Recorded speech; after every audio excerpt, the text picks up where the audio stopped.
Esparta no fue solo disciplina y acero.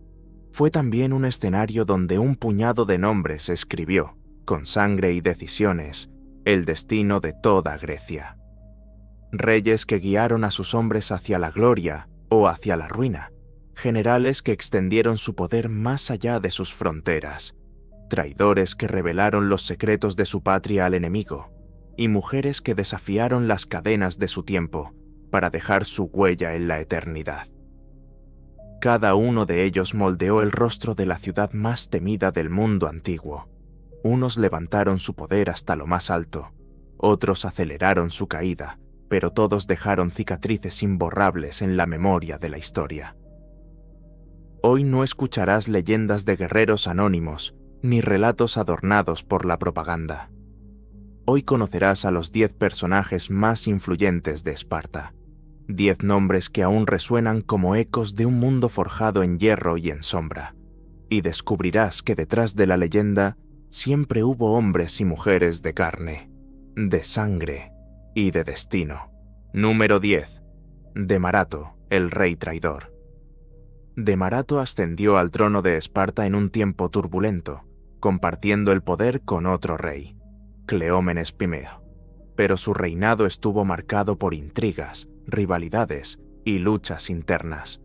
Lo que debía ser una diarquía unida, pronto se convirtió en una guerra silenciosa entre dos monarcas que se odiaban más que a sus enemigos extranjeros.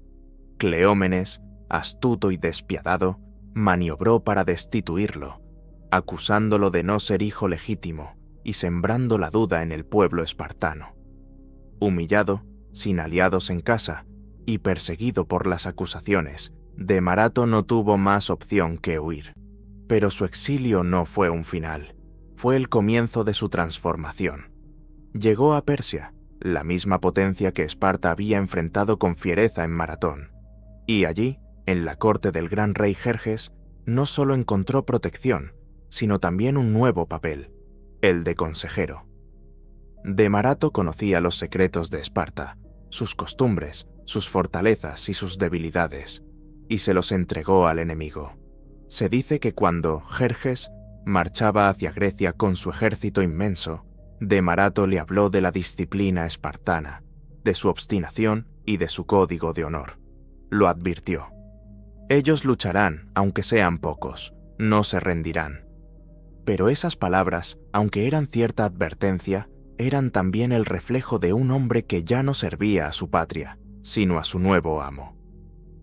Demarato quedó marcado como uno de los grandes traidores de Esparta, una figura que recuerda que incluso en una sociedad que veneraba la lealtad como un dios, siempre existieron grietas, porque ni siquiera el hierro de Esparta podía forjar corazones libres de ambición, resentimiento o miedo. Número 9. Cleombroto I, el rey derrotado. En el año 371 a.C., Esparta aún se creía dueña de Grecia. Habían derrotado a Atenas en la guerra del Peloponeso y durante décadas habían gobernado como amos del mundo helénico. Pero ese poder estaba a punto de quebrarse, y el destino tenía un nombre: Cleómbroto I. Ese año, el rey espartano marchó hacia la llanura de Leuctra para enfrentar a Tebas. Frente a él estaba Epaminondas, un general que cambiaría para siempre la forma de hacer la guerra. Mientras la falange espartana confiaba en su rígida formación de hombres alineados como una muralla viviente, Epaminondas ideó algo distinto: la formación oblicua. Concentró sus mejores tropas en un solo punto, golpeando con todo el peso de su ejército contra un flanco de los espartanos, justo donde creían ser más fuertes. El resultado fue devastador.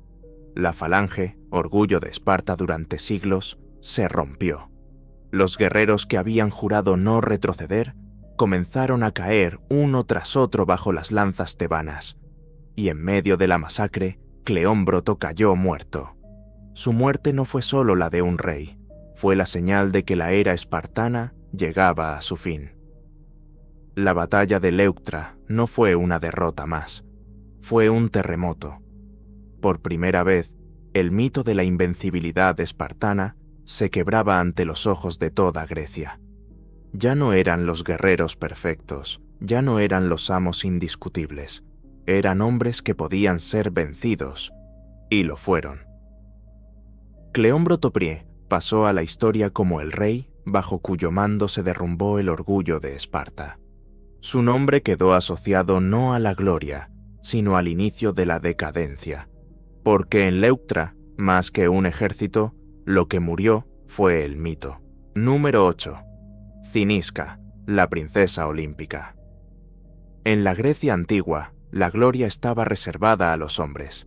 Las Olimpiadas eran un terreno sagrado, donde solo los varones podían competir, luchar, correr y alcanzar la inmortalidad a través de la victoria. Pero en Esparta, como siempre, las reglas eran distintas. Allí nació Cinisca, hermana del rey Agesilao II, una mujer que desafió lo imposible. Cinisca no luchó con lanza ni corrió en el estadio, pero comprendió que había un espacio donde podía romper las cadenas, las carreras de cuadrigas. Estas competiciones no premiaban al auriga, el conductor del carro, sino al propietario de los caballos, y Cinisca, con su riqueza y determinación, decidió jugar en un terreno prohibido. Crió caballos de una calidad excepcional, los entrenó con paciencia y los envió a competir bajo su nombre. En los Juegos Olímpicos, ante la mirada incrédula de toda Grecia, sus caballos vencieron. Por primera vez en la historia, una mujer se coronaba campeona olímpica. No había luchado en persona, pero su nombre fue proclamado entre los vencedores, y su estatua fue erigida en Olimpia, grabando su hazaña en mármol eterno. Su victoria fue mucho más que un triunfo deportivo. Fue un desafío al mundo entero. En Atenas, en Tebas, en todas las polis, las mujeres estaban relegadas al silencio. En Esparta, en cambio, una mujer había demostrado que también podía alcanzar la gloria. Cinisca se convirtió en un símbolo, no solo para su ciudad, sino para todas las generaciones futuras. En un mundo que intentaba encerrar a las mujeres en la sombra, Cinisca abrió una grieta hacia la eternidad, y su nombre sigue brillando como la primera mujer que conquistó los Juegos Olímpicos. Número 7. Gorgo, la reina de Esparta. En un mundo donde las mujeres eran silenciadas, relegadas a los muros del hogar y excluidas de la política, Esparta volvió a ser la excepción. Allí vivió Gorgo, hija del rey Cleómenes I y esposa del célebre Leónidas I, una reina que no fue sombra, ni adorno, ni figura pasiva. Fue voz, consejo y símbolo. Desde joven, Gorgo se destacó por su inteligencia y por la audacia de sus palabras. Se cuenta que siendo apenas una niña, cuando un extranjero intentó sobornar a su padre para que apoyara una alianza, ella lo interrumpió y le dijo con frialdad: «Padre, el extraño busca corromperte». Ese comentario, tan directo y certero, reveló que incluso de niña ya entendía el lenguaje de la política y el veneno de la corrupción. De adulta, se convirtió en consejera de su esposo, el rey Leónidas, y en figura influyente dentro de la corte. Su carácter quedó plasmado en anécdotas que recorrieron toda Grecia. Una vez, cuando un extranjero preguntó con ironía por qué las mujeres espartanas eran las únicas que podían gobernar a los hombres, ella respondió con una de las frases más famosas de la antigüedad: «Porque solo nosotras parimos hombres».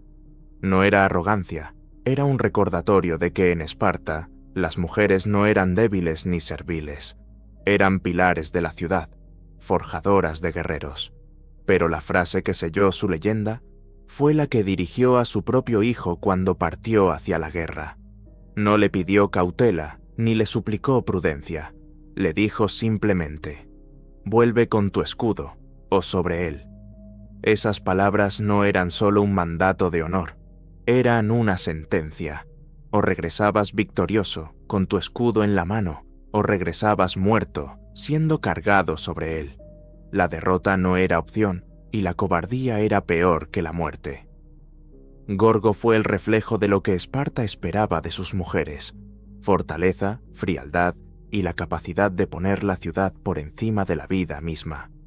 Mientras en Atenas, las mujeres apenas podían salir de casa, en Esparta, una reina como Gorgo marcaba el destino con sus palabras. Su voz fue tan cortante como una espada, y su nombre quedó grabado en la historia no como la esposa de Leónidas, sino como la reina que encarnó la esencia más dura y orgullosa de Esparta. Número 6. Pausanias, el héroe caído en desgracia. En el año 479 a.C., Grecia entera pendía de un hilo. El ejército persa, el más grande que el mundo había visto, aún amenazaba con someter a las polis griegas, y fue en ese contexto donde surgió la figura de Pausanias, regente de Esparta y comandante supremo de las fuerzas helénicas en la decisiva batalla de Platea. Ese día, Pausanias se convirtió en leyenda. Condujo a hoplitas espartanos, atenienses y aliados griegos hacia una victoria aplastante sobre los persas. Platea fue el cierre definitivo de la invasión. Los restos del ejército de Jerjes fueron aniquilados y el sueño persa de conquistar Grecia murió en ese campo de batalla. Pausanias fue celebrado como el salvador de la Hélade, el general que había protegido la libertad del mundo griego. Pero la gloria es frágil, y en Esparta, más aún. Con los años, la grandeza de Pausanias comenzó a teñirse de sospechas. Su creciente ambición y su trato cada vez más arrogante despertaron recelo entre los propios espartanos. Pronto corrió el rumor de que había comenzado a negociar en secreto con los persas, los mismos enemigos a los que había derrotado en Platea. Se lo acusó de conspirar con ellos para traicionar a Esparta y erigirse como tirano. La ciudad que lo había aclamado lo convirtió en enemigo. Perseguido por sus propios compatriotas, Pausanias buscó refugio en el templo de Atenea. Nadie osaba arrastrarlo fuera, pues el lugar era sagrado, pero los espartanos encontraron otra forma de castigarlo. Sellaron las puertas y lo dejaron allí encerrado, prisionero en el altar. Días después, murió lentamente de hambre y sed, abandonado en el mismo suelo donde había buscado protección. Así terminó la vida del héroe de Platea, no con un grito de victoria, sino con el silencio sofocante de un templo convertido en tumba. Pausanias pasó de ser el salvador de Grecia a morir repudiado como traidor. Su destino fue una lección cruel de Esparta. En la ciudad donde la gloria era todo, la sospecha podía convertir al más grande en el más despreciable. Número 5. Brasidas, el audaz. En una Esparta famosa por su rigidez, su disciplina inquebrantable y sus guerreros de pocas palabras, surgió un hombre que rompió el molde, Brasidas. Durante la guerra del Peloponeso, cuando Atenas y Esparta se disputaban la hegemonía de Grecia, Brasidas se ganó la fama no solo por su valentía en el campo de batalla, sino también por algo aún más raro en un espartano: su carisma. Mientras la mayoría de los generales espartanos eran temidos por su frialdad, Brasidas sabía inspirar a sus hombres. Sus tropas no solo lo obedecían, lo seguían con devoción. Era valiente hasta la imprudencia, el primero en lanzarse al combate y el último en retirarse. Su sola presencia en el frente levantaba la moral de sus soldados y aterrorizaba a sus enemigos. En el norte de Grecia, lejos de su Laconia natal, Brasidas llevó la guerra contra Atenas con una audacia que sorprendió a todos. Conquistó ciudades clave, arrebatando aliados y recursos a los atenienses. Sus victorias mostraron que Esparta no era solo una máquina de repetir la misma táctica en el campo de batalla, sino que podía producir líderes con iniciativa y visión estratégica. Su fama creció tanto que, incluso entre los enemigos, se ganó respeto. Muchos lo consideraban un héroe, alguien que encarnaba un lado más humano y brillante del espíritu espartano.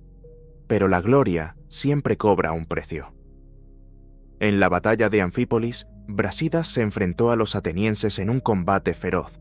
Allí, en medio de la lucha, recibió heridas mortales. Sus hombres lo sacaron del campo de batalla, pero poco después murió. Su muerte no apagó su leyenda. En Anfípolis, los habitantes lo honraron como si fuera un dios. Se erigieron estatuas en su nombre y se le rindieron cultos heroicos, como a los grandes fundadores. Brasidas, el audaz, trascendió a su propia ciudad, convirtiéndose en símbolo no solo de Esparta, sino de la capacidad de un solo hombre de dejar huella en toda Grecia. En un mundo donde los espartanos eran vistos como soldados rígidos y anónimos, Brasidas brilló como la excepción, un líder inspirador, un héroe carismático, un guerrero que murió joven, pero que alcanzó la eternidad. Número 4. Cleómenes I, el rey astuto. En una ciudad donde la fuerza militar parecía serlo todo, hubo un rey que demostró que la astucia podía ser aún más peligrosa que la espada. Ese hombre fue Cleómenes I, uno de los monarcas más turbulentos y polémicos de la historia de Esparta. Su reinado estuvo marcado por maniobras políticas y traiciones calculadas. Mientras otros reyes se limitaban a comandar en el campo de batalla, Cleómenes supo mover las piezas en el tablero de la diplomacia con una frialdad que sorprendió a sus contemporáneos.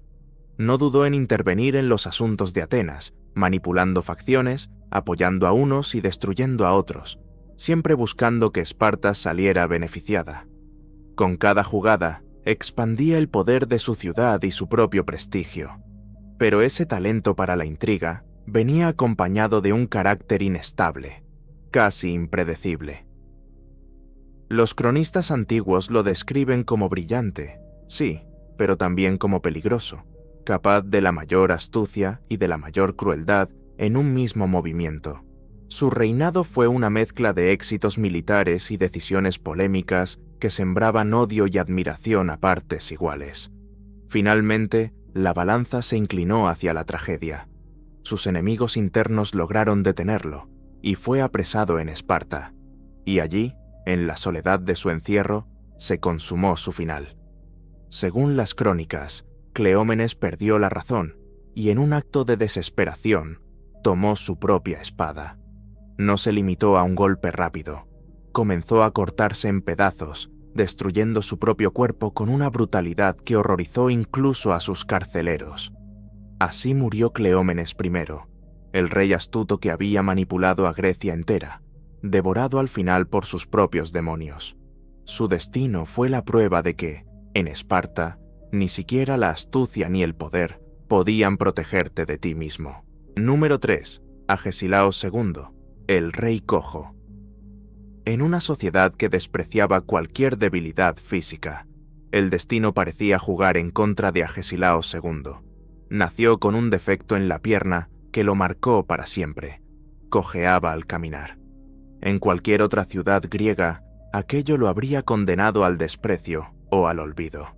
Pero en Esparta, donde la dureza se imponía sobre todo, Agesilao desafió las expectativas. Con una voluntad de hierro, convirtió su limitación en una marca de grandeza. Cuando ascendió al trono, nadie imaginaba que reinaría más de 40 años, y sin embargo, lo hizo, y se convirtió en uno de los generales más temidos de su tiempo. No se rodeaba de lujos ni buscaba riquezas. Vivía con la misma austeridad que predicaba para su pueblo. Dormía en suelos duros, comía raciones simples y jamás permitió que su condición física fuera excusa para no liderar a sus hombres en primera línea de batalla. Su reinado llevó la influencia de Esparta más allá de Grecia. Condujo expediciones a Asia Menor, enfrentando directamente al poder persa, y allí demostró su genio militar. Se ganó la admiración incluso de sus enemigos, que lo veían como un hombre que, pese a su cojera, marchaba siempre al frente, incansable y feroz. Pero la gloria de Agesilao vino acompañada de un precio alto. Bajo su reinado, Esparta se vio arrastrada a guerras interminables. Atenas, Tebas, Persia. Ningún enemigo parecía bastar para saciar la ambición expansiva de la ciudad. Cada victoria era seguida de un nuevo conflicto, Cada campaña dejaba más cansancio, más desgaste. Y poco a poco, sin que nadie lo notara al principio, la hegemonía de Esparta comenzó a resquebrajarse. Agesilao murió en el 360 a.C., lejos de casa, durante una expedición en Egipto. Su cuerpo fue transportado de regreso, y los espartanos lo recibieron como a un héroe. Fue recordado como el rey austero, implacable y guerrero, pero también como el monarca bajo cuyo largo reinado comenzó la lenta decadencia de Esparta. Su vida fue la encarnación del espíritu espartano, duro, simple, indomable. Y su legado, un recordatorio de que incluso la mayor gloria puede esconder las semillas de la caída. Número 2. Lisandro, el destructor de Atenas. En una ciudad gobernada por reyes, hubo un hombre que, sin corona, logró más poder que muchos de ellos.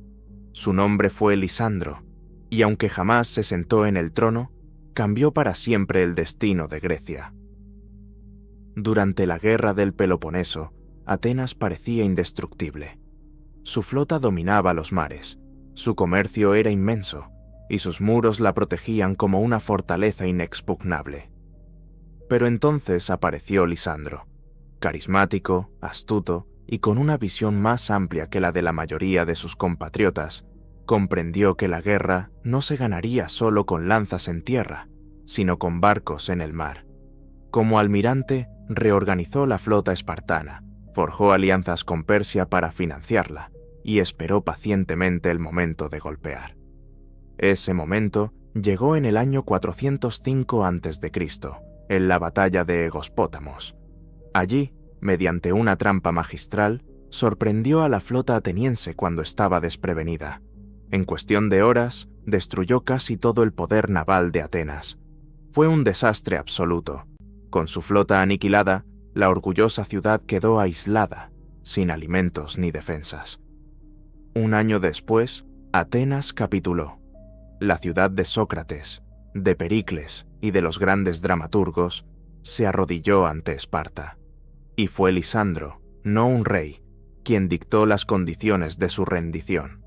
Gracias a él, Esparta se convirtió en la dueña indiscutible del mundo griego. Pero el poder embriaga incluso al más disciplinado. Lisandro comenzó a moverse como un rey sin corona. Colocó gobiernos títeres en las ciudades derrotadas, se rodeó de lujos que contradicen la austeridad espartana y acumuló una red de influencia personal que despertó recelos en su propia patria. Muchos lo admiraban, pero otros lo temían, y en Esparta nadie podía superar por mucho tiempo a los propios reyes. Finalmente, en el 395 a.C., durante la batalla de Haliarto, Lisandro encontró la muerte. Cayó en combate, y con él se desplomó parte del andamiaje de poder que había construido. El imperio que había erigido sobre la derrota de Atenas pronto comenzó a resquebrajarse. Su legado fue una paradoja. Llevó a Esparta a su mayor cima, pero también la dejó en un punto de fragilidad, con enemigos por todas partes y un poder demasiado grande para sostenerlo. Lisandro fue la prueba de que, en Esparta, la ambición podía brillar tanto como el acero, pero también podía convertirse en la grieta que anunciaba la caída. Número 1. Leónidas I, el rey inmortal. Entre todos los nombres que dio Esparta, ninguno brilla con tanta fuerza como el de Leónidas I. No fue el más ambicioso, ni el más poderoso, ni siquiera el más victorioso, pero fue el que quedó grabado en la memoria de la humanidad como el rey que convirtió la derrota en gloria. En el año 480 a.C., el imperio persa avanzaba con un ejército colosal, una marea de hombres, caballos y flechas que parecía imposible de detener. Jerjes, hijo de Darío, marchaba hacia Grecia decidido a borrar del mapa a las pequeñas polis que osaban desafiarlo. Y fue en ese momento, en el estrecho desfiladero de las Termópilas, donde Leónidas decidió plantar cara. Junto a él marcharon sus famosos 300 hoplitas, elegidos entre los mejores guerreros de Esparta. Pero no estaban solos. Los acompañaban miles de aliados griegos, contingentes de tespieos, tebanos, locrios y focidios. Aún así, la historia, con el tiempo, los simplificó, porque lo que el mundo necesitaba no era la crónica exacta de una batalla perdida, sino un símbolo. Y ese símbolo fue Leónidas. Durante 3 días, los griegos resistieron lo imposible. Una muralla humana de escudos y lanzas contuvo a la marea persa, rechazando una y otra vez los ataques. El paso angosto se convirtió en tumba de miles de invasores, y la fama de la falange espartana se elevó como nunca antes. Pero la traición llegó con un nombre: Efialtes. Fue él quien reveló a Jerjes el sendero oculto de las montañas, el camino que permitía rodear el paso y atacar a los griegos por la retaguardia. Cuando Leónidas supo que estaban perdidos, tomó una decisión que lo inmortalizaría. Despidió a la mayoría de sus aliados y se quedó con los 300 espartanos y con 700 tespieos que se negaron a abandonar la lucha. Juntos se enfrentaron el amanecer de la muerte. El combate final fue desesperado, brutal, sin esperanza de victoria. Leónidas cayó en batalla, rodeado por sus enemigos, pero su cuerpo se convirtió en estandarte. Los persas, furiosos, lo mutilaron y lo exhibieron como advertencia. Sin saberlo, estaban forjando un mito, porque la derrota de las Termópilas se transformó en triunfo moral. La propaganda griega exaltó a Leónidas como el rey que eligió morir antes que rendirse, el hombre que, con su sacrificio, encendió el espíritu de resistencia de toda Grecia. Meses después, en Salamina y Platea, los persas serían derrotados, y en cada victoria, la sombra de Leónidas se alzaba como inspiración. Leónidas no fue el rey más rico, ni el más astuto, ni el más poderoso, pero fue el que murió en un desfiladero, y nació como mito. Su nombre trascendió a su ciudad, a su tiempo, a la misma historia. Hoy, siglos después, aún lo recordamos como el rostro inmortal de Esparta. Esparta fue una ciudad forjada en disciplina y bañada en sangre, pero su verdadera historia no se entiende sin los nombres de quienes la moldearon. Reyes que comandaron ejércitos hasta la muerte, generales que expandieron sus dominios, mujeres que desafiaron las cadenas de su tiempo y traidores que entregaron sus secretos al enemigo. Cada uno dejó una huella profunda, una cicatriz en la memoria de Grecia que aún hoy resuena como eco de acero. Algunos llevaron a Esparta a la cúspide, transformándola en la potencia más temida de su época. Otros, con sus errores o sus ambiciones, la arrastraron hacia su lenta decadencia. Pero juntos forman el retrato de una ciudad que, aunque ya no existe, sigue viva en nuestras historias y en nuestros mitos. Porque ese es el verdadero legado de Esparta. No muros, no templos, no riquezas, sino nombres y destinos que se volvieron eternos. Si quieres seguir explorando los secretos más oscuros y fascinantes de Esparta y del mundo antiguo, suscríbete a El Legado de Esparta, porque aquí las leyendas vuelven a la vida.